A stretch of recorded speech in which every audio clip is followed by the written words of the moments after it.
साल 2026 की शुरुआत भी एक युद्ध से हुई है अनफॉर्चुनेटली, और युद्ध तो नहीं कहेंगे इसे, एक तरीके से एक बहुत ही ब्लेटेंट अग्रेशन एक सुपर पावर का एक दूसरी पावर के अगेंस्ट। तो देखते हैं ये बेसिकली मामला क्या है, जहां डोनाल्ड ट्रंप बता रहे हैं कि हमने एक लार्ज स्केल स्ट्राइक की कंडक्ट की वेनेजुएला के अगेंस्ट। इस स्ट्राइक के अंदर हमने वहां के प्रेसिडेंट निकोलस मदुरो और उनकी बीवी वाइफ को कैप्चर कर लिया, और हम उन्हें अब फ्लाई आउट कर रहे हैं वेनेजुएला से बाहर। मतलब एक देश, एक सॉवरेन नेशन के हेड ऑफ द स्टेट को ये लोग उठा के ले गए हैं। तो क्या ये यूएस की गुंडागर्दी है या इसके पीछे और कुछ रीजंस हैं, समझने की कोशिश करेंगे। अब से कुछ समय में, मतलब जब ये ट्वीट किया, उन्होंने कहा कि मैं एक प्रेस कॉन्फ्रेंस भी करूंगा, लेकिन उससे पहले आप बेसिकली ये समझ जाइए कि यूएस और वेनेजुएला के बीच में जो रिलेशंस हैं वो किस तरीके से ऐसे मुकाम पे पहुंचते हैं जहां ट्रंप मडुरो को कैप्चर करवा देते हैं। सबसे पहले देखो कि वेनेजुएला की लोकेशन क्या है। यह है नॉर्थ अमेरिका, यह है साउथ अमेरिका। साउथ अमेरिका के सबसे ऊपर, नॉर्थ यानी इक्वेटर के ऊपर वेनेजुएला नाम का एक देश है। इस देश के साथ जो बॉर्डरिंग कंट्रीज है वो है ईस्टर्न साइड पे गयाना, साउथ ईस्टर्न साइड पे ब्राजील, फिर इधर से आएंगे साउथ वेस्टर्न साइड पे कोलंबिया। तो पूरा वेस्ट में कोलंबिया के साथ घिरा हुआ है, ठीक है। तो इसकी borders basically land borders 3 countries के साथ लगती है, गयाना, ब्राजील और कोलंबिया के साथ। तो ये वेनेजुएला जो देश है, यहां पे काफी समय से यूएस और इनके बीच में ना तनाव है, टेंशन है। लैटिन अमेरिका इस पूरे रीजन को कहा जाता है, starting from Mexico towards the south. और इस रीजन के अंदर कुछ ही समय पहले जो स्ट्राइक्स हुई हैं, उसके पहले ही चाइनीज डेलीगेशन आया था डिस्कशन करने, और चाइना का क्या एंगल है इसमें, यह भी मैं आपको कुछ समय में बताऊंगा। दोस्तों, कहा जाता है कि वेनेजुएला की सबसे इंपॉर्टेंट जो संपत्ति है वो है वहां का ऑयल रिजर्व। और शायद इसीलिए आज सुबह जैसे ही ये खबर आती है, भारत में सुबह है, वहां पे रात है, तो वहां से जैसे ही खबर आती है कि कुछ लो लाइंग एयरक्राफ्ट्स वहां पे देखे गए, कुछ बॉम्बिंग्स की आवाजें आनी शुरू हुई वहां की कैपिटल काराकस से, डायरेक्टली वेनेजुएला की कैपिटल काराकस से। तो ऐसा लगता है कि कहीं ना कहीं तेल की खुशबू यूएसए को वहां तक खींच लाई है। तो यूएस ने सडनली ऐसा कुछ नहीं किया है जिसकी अंदेशे नहीं थे पहले से। ऑलरेडी पिछले 2-3 हफ्तों से इनफैक्ट यूएस सबसे पहले नेवल फोर्सेस का इस्तेमाल कर रहा था वेनेजुएला को काउंटर करने के लिए। यूएस की शिप जेराल्ड फोर्ड नाम की नेवी की सबसे एडवांस्ड एयरक्राफ्ट कैरियर को पोजीशन कर दिया गया था कैरिबियन सी के तरफ। आपने देखा होगा अभी ऊपर मैंने जब मैप दिखाया, कैरिबियन सी इसके नॉर्थ में ये वाला एरिया, तो यहां पे वो शिप्स को ले आए थे और एयरक्राफ्ट कैरियर को ले आए थे, विच वाज एन इंडिकेशन कि एयर स्ट्राइक हो सकता है। और यही चीज यहां पे देखी गई कि एयरक्राफ्ट कैरियर को लाया गया, 5,000 पर्सोनेल को वेनेजुएला के आसपास लाया गया, और 15,000 ट्रूप्स जो है वेनेजुएला को घेरे हुए हैं इस वक्त भी। वेनेजुएला के अंदर जो ये एक्शन लिया गया है उसका प्राइमरी ड्राइवर बताया जा रहा है कि वेनेजुएला की ऑयल बेयरिंग कैपेसिटी।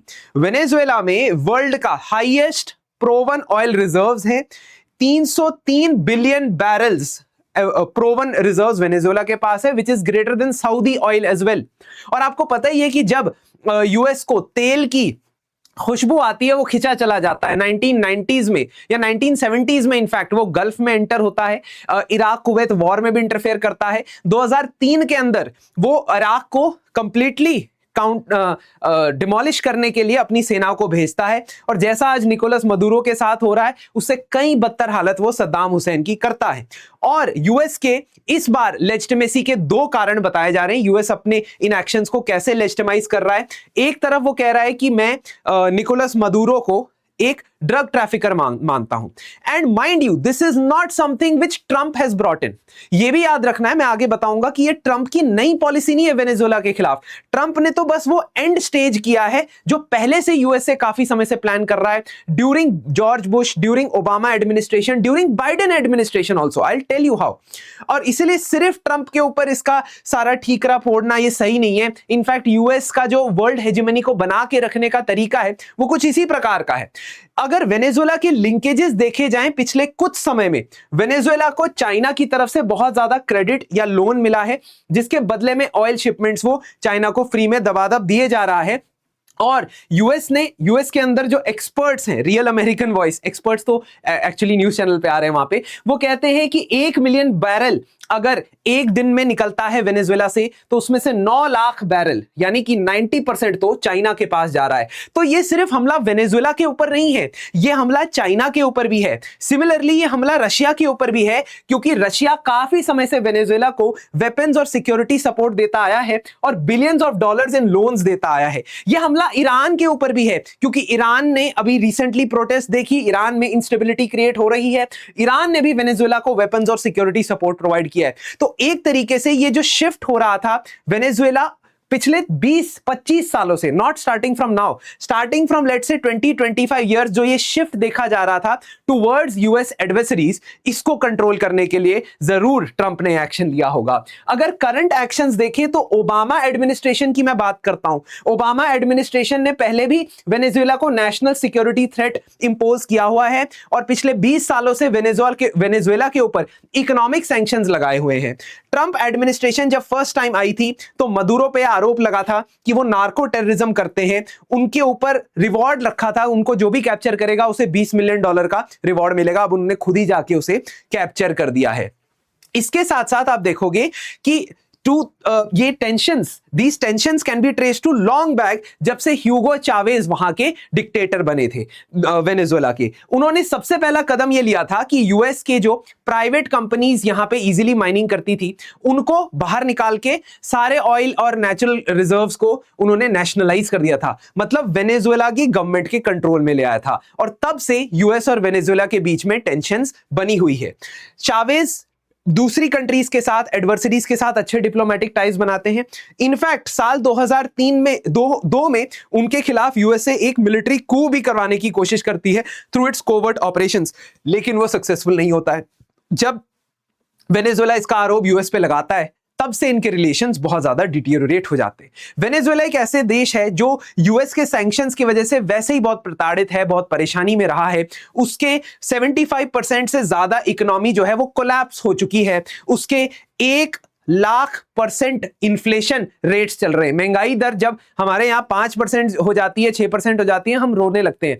और वेनेजुएला में 1,00,000% या 1,000,000% सॉरी इन्फ्लेशन रेट देखा गया है, महंगाई का दर। और 70 लाख एस्टिमेटेड वेनेजुएलन्स इस देश को छोड़ के भाग चुके हैं।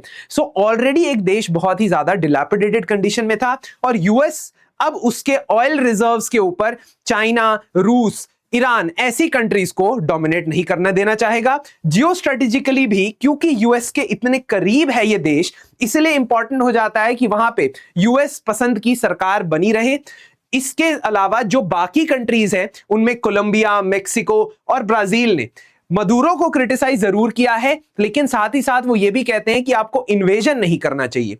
आपको याद होगा वेनेजुएला की मेन ऑपोजिशन लीडर जो थी, जिनका नाम मरिया कोरिना मचादो था, इनको नोबेल पीस प्राइज मिला था। ट्रंप ने शायद यही सोच के कि अगर मुझे नहीं मिल रहा तो कम से कम मेरी मित्र मरिया कोरिना मचादो को ये नोबेल पीस प्राइज मिल जाए, यही सोच के शायद नोबेल कमेटी को अलाउ भी किया था।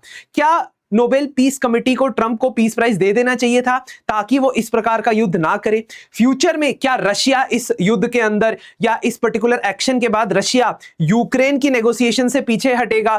क्या ईरान और अग्रेसिव स्टांस अपनाएगा? और क्या या चाइना इस पर्टिकुलर सिचुएशन का फायदा लेके ताइवान पे अटैक कर देगा? ये सारी चीजें पॉसिबल है इन द ईयर 2026। सो 2026 जो है वो ग्लोबल जियोपॉलिटिक्स के लिए बड़ा क्रिटिकल ईयर होने वाला है। हम सब इस पे नजर बनाए रखेंगे और अब देखते हैं कि ट्रंप अपनी प्रेस कॉन्फ्रेंस में क्या बातें बोलते हैं, क्योंकि बातें उनकी इंटरेस्टिंग है, लेकिन उनकी आर्म्ड फोर्सेस या उनकी मिलिट्री में वो सामर्थ्य भी है कि वो आसपास में, अपने आसपास के रीजन में स्ट्रेंथ बना सके। इसीलिए इसका सबसे बड़ा लेसन ये है, नंबर 1, इकोनॉमिक डिपेंडेंस हमारे देश की भी अपने ऊपर होनी चाहिए। आत्मनिर्भरता अपने ऊपर बनानी बहुत ज्यादा जरूरी है और मिलिट्री स्ट्रेंथ को क्यूमुलेटिवली इंक्रीज करते रहना ये बहुत इंपॉर्टेंट हमारे देश के लिए भी एक एग्जांपल है, क्योंकि इंटरनल इकोनॉमिक्स जब तक बढ़िया रहेगी तब तक बाहर के लोग हमारी पोजीशन का फायदा नहीं उठा पाएंगे। ये एक लेसन है सभी कंट्रीज के लिए।